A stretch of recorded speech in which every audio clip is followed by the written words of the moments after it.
আসসালামু আলাইকুম রহমতুল্লাহি ওয়া সম্মানিত দর্শক, এই ভিডিও যখন করছি ঠিক সেই সময়টাতে বাংলাদেশের প্রধানমন্ত্রী চীন সফরে আছেন। তার এই সফরটি কৌশলগত দিক থেকে বাংলাদেশের জন্য অত্যন্ত গুরুত্বপূর্ণ এবং এই রিজনে চীনের যে স্বার্থ সংশ্লিষ্ট বিষয়টি রয়েছে সেগুলোর দৃষ্টিতে অত্যন্ত গুরুত্বপূর্ণ। এই মুহূর্তে বাংলাদেশ চীন থেকে যে ঋণ নিয়েছে সেই ঋণের পরিমাণ মোর দ্যান 13 থেকে 14 বিলিয়ন ডলার। এককভাবে চীন আমাদের কাছে এই টাকাটা পাবে। আমাদের মোট বিদেশি ঋণ হলো 120 বিলিয়ন ডলার। তার মধ্যে কেবলমাত্র চীনই এখানে যদি 12 বিলিয়ন ডলার আমাদের কাছে পায়, তাহলে আমাদের টোটাল ঋণের 10%, এই যাবৎ আমরা 70 থেকে এই পর্যন্ত 71 থেকে এই পর্যন্ত যত ঋণ করেছি, তো সেই ঋণের যেটা স্থিতি এটি এসে এখন দাঁড়িয়েছে 1 লক্ষ মানে 120 বিলিয়ন ডলার। 120 বিলিয়ন ডলারের মধ্যে অ্যাভারেজে যদি 12 বিলিয়ন ডলার, এটা 2-1 বিলিয়ন ডলার কম বেশি হতে পারে।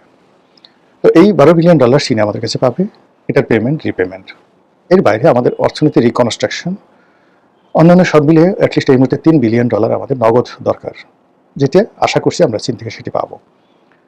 2 নম্বর হলো যে আমাদের যে ব্যবসা বাণিজ্য যেখানে রয়েছে, অবকাঠামোগত উন্নয়ন, সেখানে আরও প্রায় 20 থেকে 25 বিলিয়ন ডলারের একটা লং টার্ম ইনভেস্টমেন্ট আমাদের দরকার। শেখ হাসিনার জামানাতে এরকম একটা প্রথম যখন সেখানে গেলেন, কথা হয়েছিল যে 40 বিলিয়ন ডলার চীন বাংলাদেশে ইনভেস্ট করবে এবং সেই 40 বিলিয়ন ডলার পর্যায়ক্রমে ইনভেস্ট করবে, এটা নিয়ে আমরা খুব আনন্দে মেতেছিলাম। কিন্তু চীন এর বিনিময়ে যে শর্তগুলো দিয়েছিল, আওয়ামী লীগ সরকার সেই শর্তগুলো একটাও পূর্ণ করেনি, ফলে চীনের সেই বিনিয়োগ আসেনি। অধিকান্ত চীন শেখ হাসিনার জামানার একদম শেষ সময়টা পর্যন্ত পৃথিবীতে যদি 1 নম্বর তাকে কেউ সমর্থন দিয়ে থাকে, ইভেন বেটার দ্যান ভারত, সেটি চীন দিয়েছে। তারা আনকন্ডিশনালি শেখ হাসিনাকে টাকা দিয়েছে। বলা হয়ে থাকে যে 2018 সনের যে নির্বাচন, সেই নির্বাচনে সত্যমিথ্যা আমি আগে বলে নিচ্ছি, আমি সেই নির্বাচনে প্রার্থী ছিলাম। তো সেই নির্বাচনে ভারতের সঙ্গে বিএনপির একটা নেগোসিয়েশন হয়েছিল, ভারতের সঙ্গে আওয়ামী লীগের একটা নেগোসিয়েশন হয়েছিল। তাতে বলা হয়েছিল যে বিএনপি নির্বাচনে অংশ নেবে, একটা সার্বজনীন চমৎকার একটি নির্বাচন হবে এবং বিএনপিকে 80 থেকে 85টি সিট দেওয়া হবে, যেভাবে এবার 70 থেকে 78 বা 80টির মতো সিট জামাত পেয়েছে। দেখেন কোনো শব্দ হচ্ছে না। তো ওই রকম একটা যদি অবস্থা 2018 সনে হতো, জামাত এবং বিএনপিকে যদি 80টা সিট আওয়ামী লীগ দিত, তাহলে 5টি বছর আওয়ামী লীগ সগর্বে সুন্দরভাবে থাকতে পারত এবং এখন ভারতের যে বদনাম হচ্ছে সেই বদনামটা হতো না। এবং এই কাজটি ভারত প্রাণান্ত চেষ্টা করেছিল। কিন্তু শেষের দিকে একেবারে নির্বাচনের 3-4 দিন আগে শোনা কথা, চীনের গোয়েন্দা সংস্থাগুলো প্রশাসনে অ্যাটলিস্ট 3,000 কোটি টাকা, কেউ কেউ বলে 30,000 কোটি টাকা, কেউ বলে 3,000 কোটি টাকা, এটি যে নির্বাচন হয়েছিল 2018 সালে, তার 2 থেকে 3 দিন আগে প্রতিটি থানা, উপজেলা, জেলাতে এই টাকাটা চীন বিনিয়োগ করে ওই নির্বাচনে ভারত যেভাবে চাচ্ছিল সেটিকে উল্টে দেয়। উল্টে দিয়ে যে নির্বাচন হয় সেখানে 6 থেকে 7টি সিট বিএনপিকে দেওয়া হয় এবং সারা বাংলাদেশে যে পরিবেশ পরিস্থিতি তৈরি হয়, তাতে করে আওয়ামী লীগ আজীবনের জন্য পচে যায়, ভারত আজীবনের জন্য বিএনপির কাছে বিশ্বস্ততা হারায়। এরকম একটা পরিস্থিতি তৈরি করে বলা হয়ে থাকে এটা চীনের যে একটা ফাঁদ, এই ফাঁদে শেখ হাসিনা পড়েছিলেন, যেটা তার ইচ্ছা ছিল না। এবং নির্বাচনের পর 18 সালের নির্বাচনের পরে Sheikh Hasina was surprise more than anything. এই বছর যদি আপনি ধরেন রেজাল্ট দেখে 211 সিট দেখে বিএনপির লোকজন, ইনক্লুডিং মিস্টার তারেক রহমান, তিনি যে আশ্চর্য হয়েছেন। একইভাবে 2008 সনে যে নির্বাচন হয়েছিল, সেই নির্বাচনের ফলাফল দেখেও কিন্তু শেখ হাসিনা অবাক হয়েছিলেন। তিনি সংখ্যাধিক্য আশা করেছিলেন, অর্থাৎ হয়তো 152, 155, বড়দের 160 এরকম সিট হবে, কিন্তু 2/3 ভোট মেজরিটি পাবে, এটা শেখ হাসিনা কল্পনা করেন। এবং উনি ওনার প্রথম যে সংসদীয় বৈঠক, সেই বৈঠকে তিনি আমাদের যারা নতুন এমপি আমাদেরকে দাঁড়াতে বলেছিলেন। উনি আমাদের সবাইকে দেখে ঠিক মাথায় হাত দিলেন যে আল্লাহ, এটা কি করে সম্ভব, আমি তো এটা আশাই করিনি। জনাব তারেক রহমান সাহেব সে কথাটা হয়তো বলেননি কারোর সাথে এইভাবে, কিন্তু তিনিও মনে মনে চিন্তা করছেন যে 211টা সিট কি করে এলো, এভাবে তো হওয়ার কথা নয়। তো যাই হোক, এনিওয়ে সেটা হয়ে গেছে। তো এরকম যখন আমাদের নির্বাচনে নানা রকম ত্রুটি থাকে, বিচ্যুতি থাকে, দেশ বিদেশে বিভিন্ন চক্রান্ত থাকে, এরভাবে অতি আশ্চর্য রকম ফলাফল চলে আসে।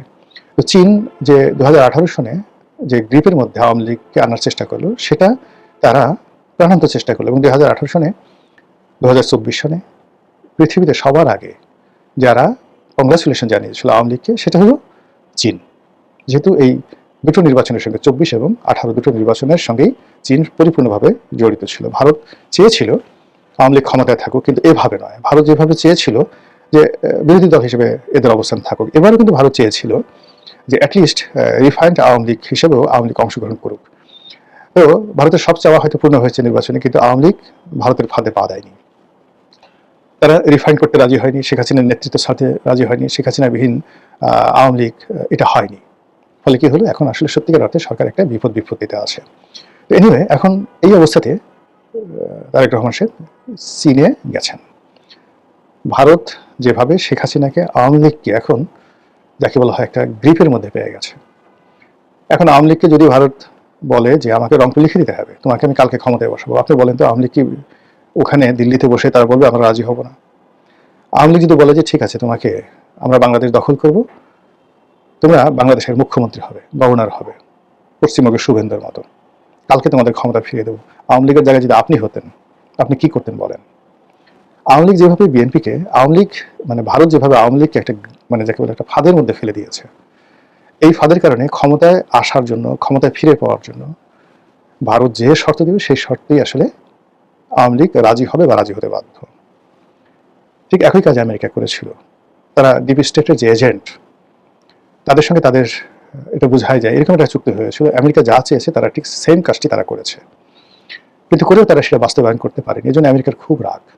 একইভাবে এখন যেভাবে চীন তারেক রহমান সাহেবকে একটা গ্রিপের মধ্যে নিয়ে এসছে, একটা ফাঁদের মধ্যে ফেলে দিয়েছে, ভারতের সাথে সম্পর্ক শেষ, আমেরিকার সাথে সম্পর্ক শেষ, আমার বন্ধু জাদু জানে, ওই জাদু পর্যন্ত, এই গান পর্যন্ত শেষ। এবং এই কাজটি, আমার বন্ধু জাদু জানে, এই কাজটি যে চায়না মানে আনোয়ার ইব্রাহিমকে করায়নি, আপনি কি করে বুঝলেন? আপনারা জানেন যে আনোয়ার ইব্রাহিমের উপর চীনের একটা বিরাট প্রভাব আছে, এবং তাকে সম্মান দেখানো হয়েছে, আন্তরিকতা দেখানো হয়েছে, কিন্তু কিছু দেওয়া হয়নি, অভুক্ত রাখা হয়েছে। সেই অভুক্ত জায়গা থেকে গিয়ে এখন তারেক রহমান সাহেব যদি চীন থেকে খালি হাতে আসেন, বাংলাদেশে মুখ দেখাতে পারবেন না। এর কারণ হলো মালয়েশিয়ার সফর থেকে তিনি এসে বলার মতো, বাংলাদেশে বলবেন আমি এটা নিয়ে এসেছি মালয়েশিয়া থেকে, এরকম কোনো কিছু তৈরি হয়নি। তো সেক্ষেত্রে চীনের সঙ্গে তাকে একটা সমঝোতা আসতে হবে। এখন সেই সমঝোতাগুলো কি হতে পারে? ইতিমধ্যে বাংলাদেশে প্রায় সবাই জানেন যে চীন থেকে অনেকগুলো 10টা না 20টি যুদ্ধ বিমান কেনা হবে। C-10 বা কি যেন একটা যুদ্ধ বিমান আছে, যেটা অত্যন্ত ইফেক্টিভ। এই মুহূর্তে F-35, মার্কিন যুক্তরাষ্ট্রের সবচেয়ে অত্যাধুনিক জঙ্গি বিমান F-35, এই F-35 বা MiG-29 এগুলোকে টেক্কা দেওয়ার মতো চীনের যে জঙ্গি বিমান, যেটি বিগত ভারত এবং পাকিস্তান যে যুদ্ধ হলো, সেই যুদ্ধে ভারতের আকাশকে তছনছ করে দিয়েছে পাকিস্তান মানে বিমান বাহিনী। এবং এই যুদ্ধ বিমানগুলোর কারণে তড়িঘড়ি করে ডোনাল্ড ট্রাম্পের একেবারে হাত ধরে ভারত বলতে গেলে একটা যুদ্ধবিরতি পাকিস্তানের সাথে করতে রাজি হয়েছে। এবং এই যুদ্ধে পাকিস্তানের জয়লাভের কারণে আজ অসীম মুনির সে দেশের ফিল্ড মার্শাল, এবং সেই যুদ্ধ বিমানগুলো বাংলাদেশে দেওয়া হচ্ছে। আর সেই যুদ্ধ বিমান যদি বাংলাদেশে থাকে এবং সেগুলো চালানোর জন্য চাইনিজ এক্সপার্ট বাংলাদেশে আসবে, পাকিস্তানি পাইলট আসবে, বাংলাদেশি পাইলট এক্সপার্ট হবে, এবং এগুলো সবই শিলিগুড়ি করিডোরের ওখানে আমাদের যে সৈয়দপুর বিমানবন্দর আছে, সেই বিমানবন্দরে যেটা সামরিক বিমানবন্দর, সেখানে নতুন করে বিমানবন্দর নির্মিত হয়ে সেখানে রাখা হবে। এটা ভারতের জন্য বোঝার চেষ্টা করেন কি সমস্যা। ভারত যেখানে এখন রংপুর বিভাগ কিনে নিতে চাচ্ছে, ভারত যেখানে রংপুর বিভাগ দখল করতে চাচ্ছে, পুরো বাংলাদেশ দখল করতে চাচ্ছে, তখন চীনের এই বিমানগুলো যদি থাকে, চীনা এক ডিভিশন সৈন্য যদি বাংলাদেশে থাকে, তাহলে ওই পুরো অঞ্চলটি মানে আপনি ম্যাপের দিকে তাকান, যেটি এখন আমাদের জন্য লায়াবিলিটিস, সেটি আমরা একেবারে উত্তরবঙ্গ থেকে পার হয়ে সোজা ফেনী পর্যন্ত মধ্যে যে জায়গাটা আছে সমান করে আমরা নিয়ে নিতে পারবো, এবং চীন সেটা চায়। এবং এটা যখন ভারত দেখছে বা বুঝছে, তখন ভারতের অবস্থাটা কি। আর এই যে তারেক রহমান সাহেবকে বাগে পেয়ে এখন সেই উত্তরবঙ্গের তিস্তা প্রকল্প, তারপর সেখানে এশিয়ার বৃহত্তম সামরিক বিমান ঘাঁটি নির্মাণ, এবং উত্তরবঙ্গে 1000 শয্যার 8টি হাসপাতাল সারা বাংলাদেশ হবে, তার মধ্যে একটি হাসপাতাল উত্তরবঙ্গে হবে, বা মানে চীনের অর্থায়নে। এরপর চীনের অর্থায়নে সেই পদ্মা ব্যারেজ সেটা হবে, তিস্তা ব্যারেজ, পদ্মা ব্যারেজ, দ্বিতীয় পদ্মা সেতু।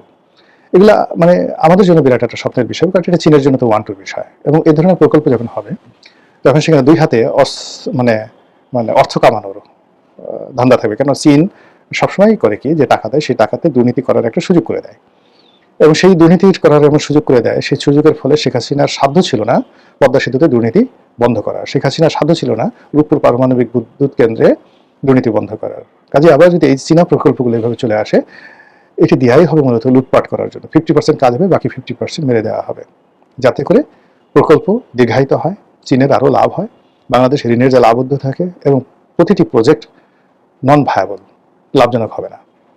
তো আগে যে মহাজনী কারবার করতেন গ্রামে, যে ঠিক আছে আগে তুমি আমার মুনাফাটা দাও, আসল দেওয়ার দরকার না, আসলটা থাকুক।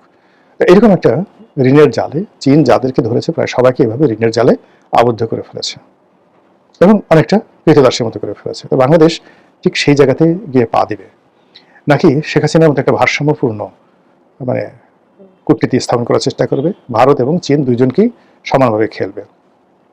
এটি এই তারেক রহমান সাহেবের জন্য বলতে গেলে একটা অগ্নি পরীক্ষা, এবং সেই অগ্নি পরীক্ষা এখন তিনি চীনের মাটিতে দিচ্ছেন। আপনারা জানেন যে চীনের বর্তমান প্রেসিডেন্ট মিস্টার শি জিনপিং এই মুহূর্তে বলা হয় পৃথিবীর সবচেয়ে রাফ অ্যান্ড টাফ ম্যান।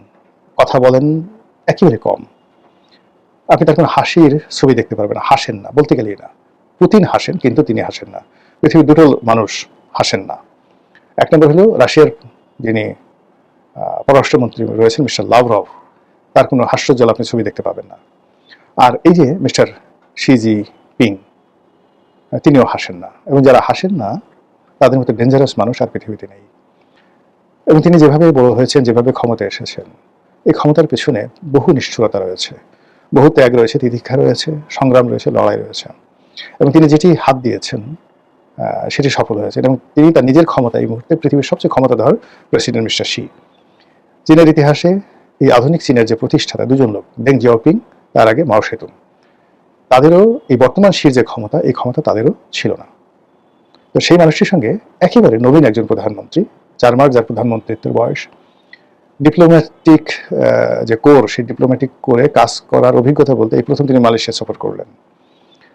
এর বাইরে তার যে অভিজ্ঞতা এই বাংলাদেশে আসার পর রাষ্ট্রদূত পর্যায়ে ছিল, কিন্তু বাংলাদেশে আসার আগে তিনি যে লন্ডনে ছিলেন, কখনো কোনো রাষ্ট্রদূত পর্যায়ের লোকের সঙ্গে এইভাবে ডিপ্লোম্যাটিক মিশনে তিনি বৈঠক করেছেন এই দৃশ্য আমরা দেখিনি। ফলে সেই ভারী মানুষটি, পৃথিবীর সবচেয়ে ভারী মানুষটি মিস্টার শি, তার সঙ্গে আমাদের প্রধানমন্ত্রী যখন বসে আলাপ আলোচনা করবেন, সেখানে যে ফলাফল, সেটা ফলাফল কি হবে এটা নিয়ে যথেষ্ট আতঙ্কের কারণ আছে। এখন চীনের ফাঁদে পা দিলেও আমরা যেভাবে প্রতিবেশী, বৃহৎ প্রতিবেশী ভারত আর কোপানলে পড়ে যাব, আর যদি আমরা ফাঁদে পা না দিই তাহলে কিন্তু আমার মারাত্মক বিপদ এবং বিপত্তিতে আমরা পড়ে যাব। কাজে এই পরিস্থিতিতে কি হবে যখন একটা দেশ সত্যিকার অর্থে এরকম একটা সংকটময় অবস্থায় পৌঁছে যায়?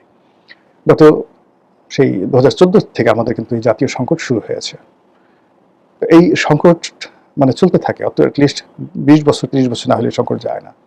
এখন যে পর্যায়ে আসছি তাতে আমাদের বিরাট কোনো ক্ষতি ছাড়া আমরা আসলে এখান থেকে ইউটার্ন নিতে পারবো, এটা বলতে গেলে অসম্ভব।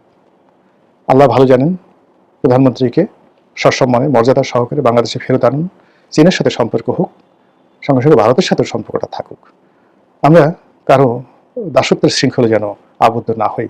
মহান আল্লাহ আমাদেরকে তাগত বা শক্তি দান করুন। আসসালামু আলাইকুম রহমতুল্লাহি ওয়া বারাকাতুহু।